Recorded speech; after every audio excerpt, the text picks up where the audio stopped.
Syekh Abbas bin Muhammad atau lebih dikenal dengan nama Tengku Syek Kutakarang adalah seorang ulama dan intelektual Kerajaan Aceh Darussalam pada abad ke-19 Masehi. Nama beliau tidak hanya masyhur di negeri kelahirannya, namun juga harum sampai ke negeri seberang, negeri Malaya. Di negeri Malaysia, beliau lebih dikenal dengan nama Syekh Abbas Kutakarang. Tengku Syek Kutakarang lahir di desa Kutakarang, Kemukiman Ulai Susu, Kecamatan Darul Imarah, Kabupaten Aceh Besar. Beliau merupakan pendiri dari masjid yang dikenal dengan nama Masjid Tengku Syek Kutakarang pada tahun 1860. Tengku Syek Kutakarang merupakan salah satu ulama yang produktif. Beliau banyak menulis tentang ilmu pengobatan dan astronomi.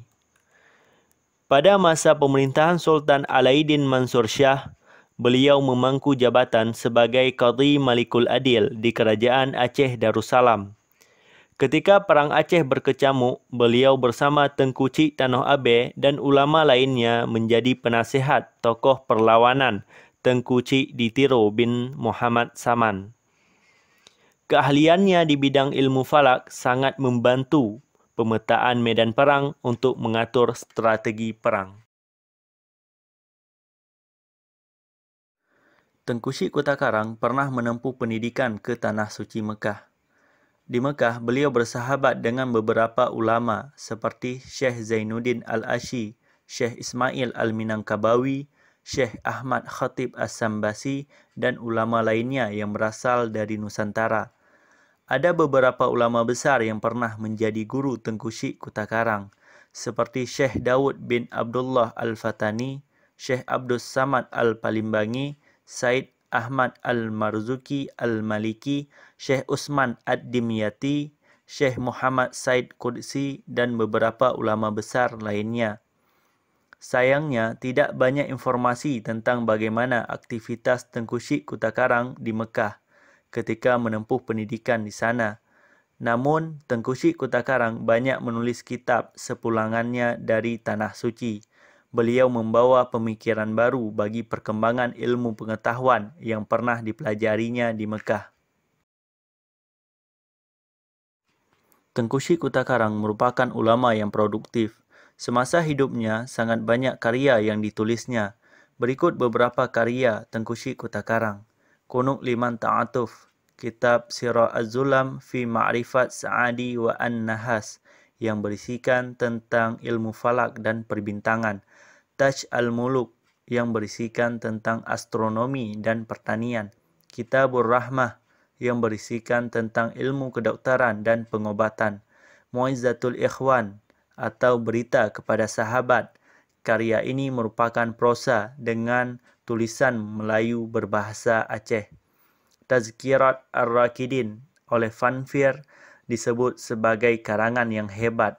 Salah satu cuplikan isinya iaitu, barang siapa yang ingin memerangi kafir, hendaklah dengan mempergunakan alat-alat senjata yang dipakai oleh musuh.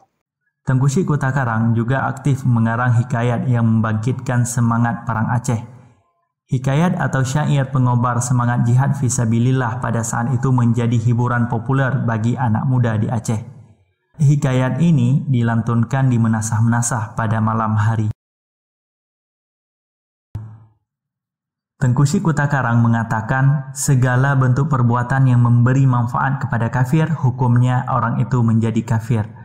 Pemikiran inilah yang menandakan bahwa beliau ulama anti penjajah, sehingga terus mengobarkan semangat perlawanan terhadap Belanda dengan jihad fisabilillah atau perang di jalan Allah. Ketika menjabat sebagai Qadhi Malikul Adil di Kesultanan Aceh Darussalam, beliau menyarankan kepada Sultan pada saat itu untuk mengumumkan jihad fisabilillah. Menurut beliau, satu-satunya jalan untuk menghindari bahaya perang adalah dengan mengumumkan perang di jalan Allah atau perang sabil yang harus dijalankan dengan yakin dan sungguh-sungguh. Setelah wafatnya Tengku Syek Ditiro pada Januari 1891, keadaan pun berubah drastis. Konsentrasi kekuatan dan perlawanan menjadi terpecah belah karena tekanan yang semakin tinggi dari Belanda. Akibatnya, banyak wilayah Kesultanan Aceh Darussalam yang dikuasai oleh penjajah. Tengku Syek Kutakarang berpulang ke rahmatullah pada bulan November 1865 dan dimakamkan di Desa Lege, Kecamatan Darul Imarah, Kabupaten Aceh Besar. Untuk mengenang jasa dan sumbangsihnya bagi perkembangan ilmu pengetahuan di Aceh, nama Tengku Syek Kutakarang dijadikan nama instansi, sekolah, masjid, dan nama jalan di Provinsi Aceh.